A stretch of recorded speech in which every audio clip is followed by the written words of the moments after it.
it's my Voltiversary. Got the Volt the last day of April 3 years ago. And yes, it's still in one piece. It looks good. I've got actually a couple photos that I can share with the group that I took just last night, actually. So we'll just share that video or that photo. So there we go. Oh, Paint still shines. A couple shots around. Oh, check out. There's the Waterloo Region EVA sticker on the back. nice. Is that the side of the road where it broke down? I have a hat that matches that. That's right. That's right. Well, speaking of burning or not burning gas, that, of course, is the story of the Volt. It's for those who don't know, it's got about a 19 kilowatt battery, and it burns virtually no fuel until the battery is dead. Then a generator kicks on and produces power to create electricity and goes even further. So basically, if you are driving within the range of the car, which is somewhere between, say, 55 miles and 75 miles, I have found over the 3 years of ownership, you will burn zero gas. The only time that you will be prompted to burn gas is if you go 42 days without the generator kicking on at all. Then it has to turn on and run for about 5 minutes to lube up the parts so that that generator is available to you in the future. And then the only other time that it'll prompt you is if, for example, you have fuel in a tank that's over a year old. And at that point, it'll go into fuel maintenance mode, which will burn that fuel off so that you can either add some to top it up or just add another group or another amount later in time. So really, that has, of course, allowed me to get these type of figures on the Volt. So I have got a lifetime mileage of 0.3 liters per 100 kilometers. Wow. That, of course, is way over 800 miles per gallon if you were to work it out in the US system.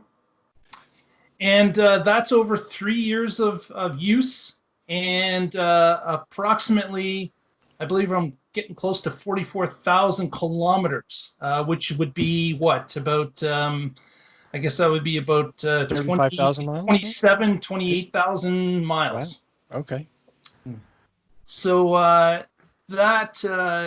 it blows my mind. I've never obviously had a car that's burned that less of fuel. Like it's really non-existent. I'm basically going through a quarter tank of fuel per year, and the Volt has a 9-gallon tank. So so two gallons a year is what I go through. So it's an incredible vehicle.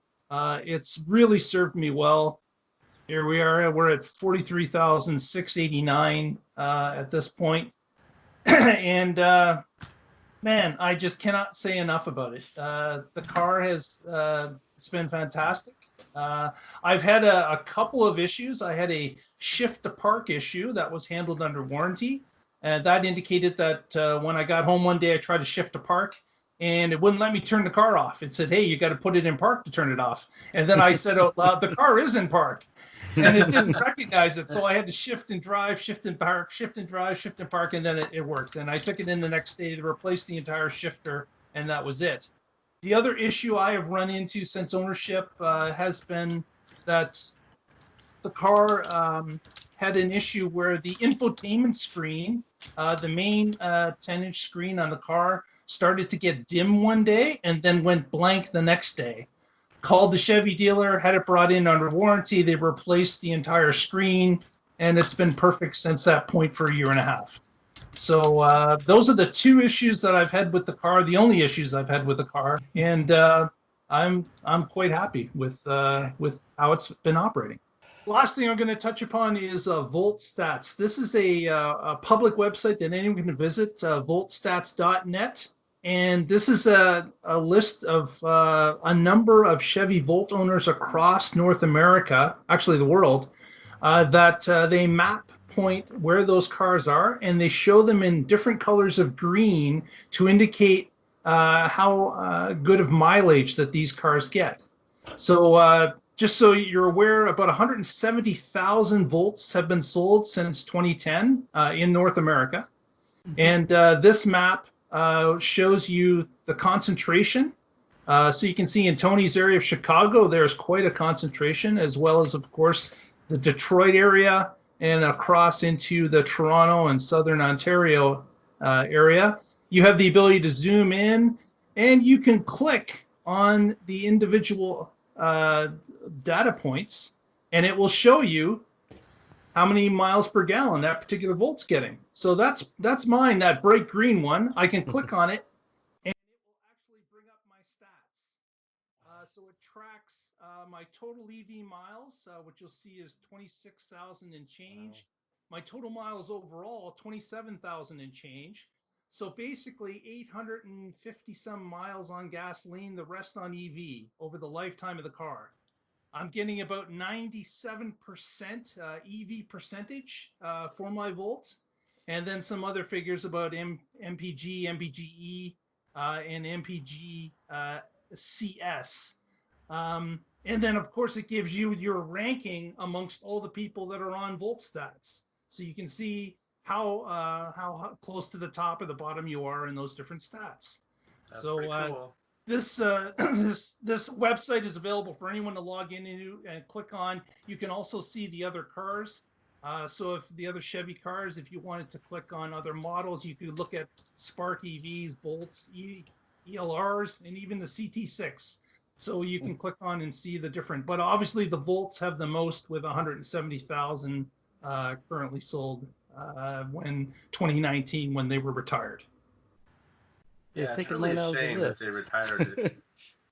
I agree, Patrick. I agree. I think it's they were kind of let out early. I think they still had some legs to run. And that's another point. If you're in the market for a good used EV, the Volts that are coming off lease, the 2016, 2017s, 2018s, those cars can be gotten for a song.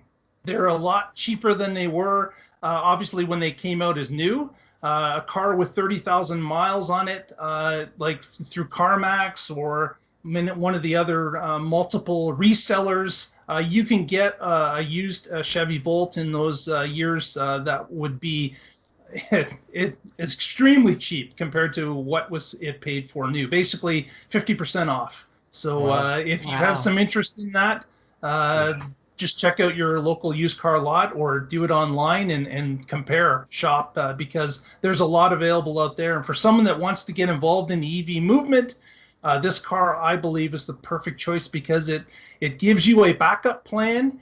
At any point, you do have a backup generator that can take you further if you want to use it. In my case, I haven't had to, and my stats show that. Yeah, I totally agree. It's a great way to get an introduction to this lifestyle of plugging in. And yeah, you don't have to, but you're going to want to. And so because when you're running on electricity, it's a lot cheaper to fuel, you have no emissions, and so that's great. So these vehicles, it's really, GM should have kept it going until they had a broad portfolio of other EVs out there, which they don't right now. And they've got a couple, and that's great. But why kill this when you could have kept it for another 4 or 5 years?